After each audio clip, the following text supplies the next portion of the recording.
Hello to you, Emanuel Shahaf. Hello, hello. The monthly, weekly report regarding your activities looking for a better future or a better present to the Middle East, to the State of Israel, after your books and lectures and meetings and encounters. When you're seeing the present right now, what are you suggesting? I'm suggesting that we have to deal with our conflict with the Palestinians, and the sooner the better, because it's going to blow up in our faces. But all the politicians are looking about the two-state solution or no conversation. They're looking at the past. They're not, well, they're not. First of all, they're not discussing any solutions right now. There's just nothing on the agenda of any of the politicians. Both Bennett, the Prime Minister, and the alternate Prime Minister, Lapid, reject talks with the Palestinians to this or that extent. Bennett said right out he's not going to meet with the Palestinians.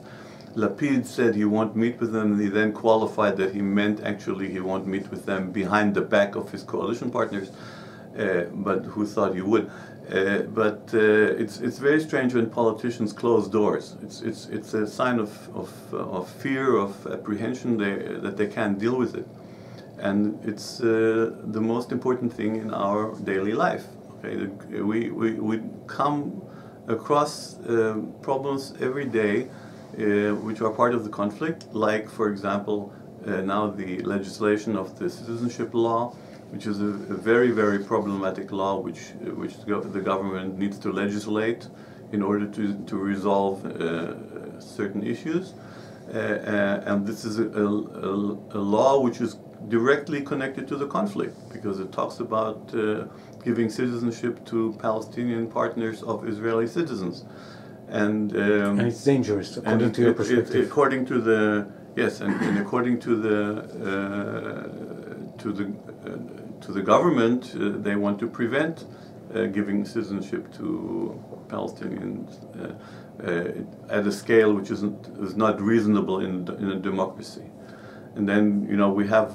And if that takes place, if that kind of law becomes part of the Jewish and the Israeli reality, from your perspective, what kind or sort of danger perspective might happen if this law becomes... Well, it's clearly a slide into an more autocratic reality. Okay, it's not total loss of democracy, but it's certainly part of a trend which has been going on for 10 years already, that we're sliding into an illiberal democracy. And this is a very tangible expression of illiberal practices to prevent family reunifications and partnerships based on ethnic background. In a democracy, you don't have that in a normal democracy. And you know, even a simple ceremony of planting seeds or plants, or tree planting. Exactly. Yeah. What is more innocuous than planting trees? In Israel, it turns out it's a problematic issue, because we have not resolved our land dispute with the Bedouin population in the south. And Keren Kayemet, the Jewish National Fund, is using planting trees, especially there, in areas in order to prevent Bedouins from grazing their sheep. This is also, you know, it's ridiculous. This is an issue which has been on the agenda for decades, and it needs to be resolved, and it can be resolved, because it's not, you know, the positions of both sides are not so problematic that they cannot be resolved. It just hasn't been dealt with because no government has found the patience and the time, and it's growing. It's going to blow up. It's going to blow up. Now that Mansour Abbas is part of the government, he has the means of making it happen, and he will make it happen this way or that way. So from your perspective, this is one way to look at the present things. And let's talk about education, the encounter of Haaretz group regarding yes. creating this kind of joint society. Yes, yeah. It's very. There's really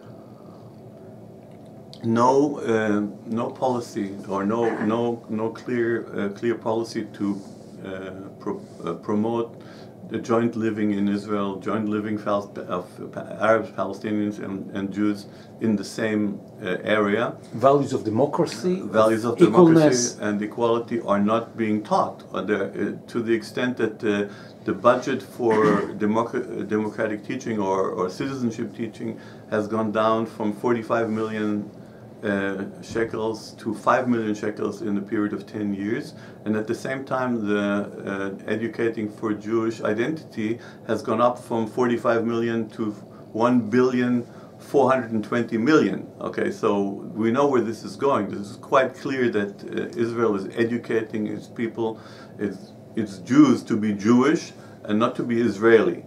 Okay, and this is not helping in a society which is made up of 20% minorities. And while the left wing is practically becoming part of this government, there is a very, very interesting article by Alon Pinkas in English that he puts a scope telling that also the left-wing parties are practically...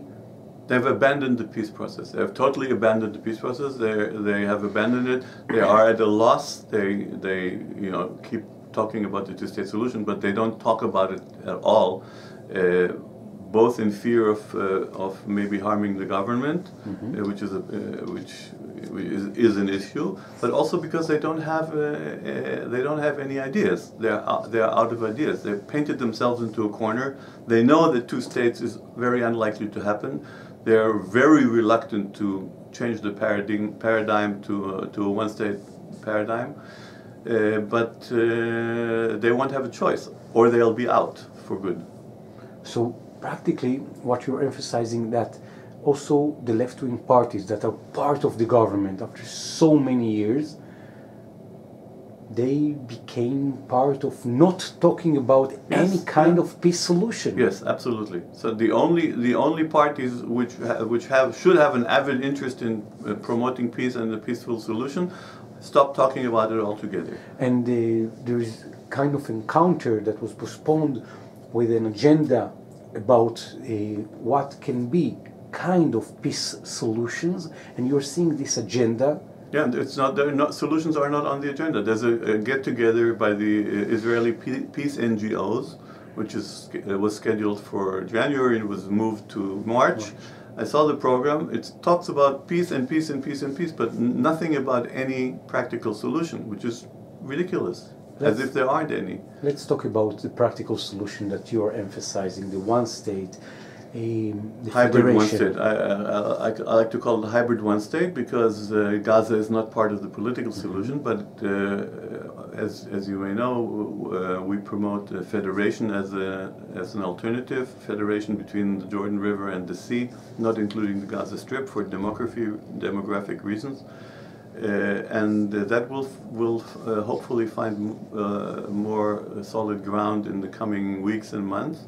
Because in Israel, both in Israel and also abroad, alternative solutions are gaining ground in op-eds and in articles, both in New York Times, Washington Post, so we'll see how this will probably reflect also what will happen in Israel eventually.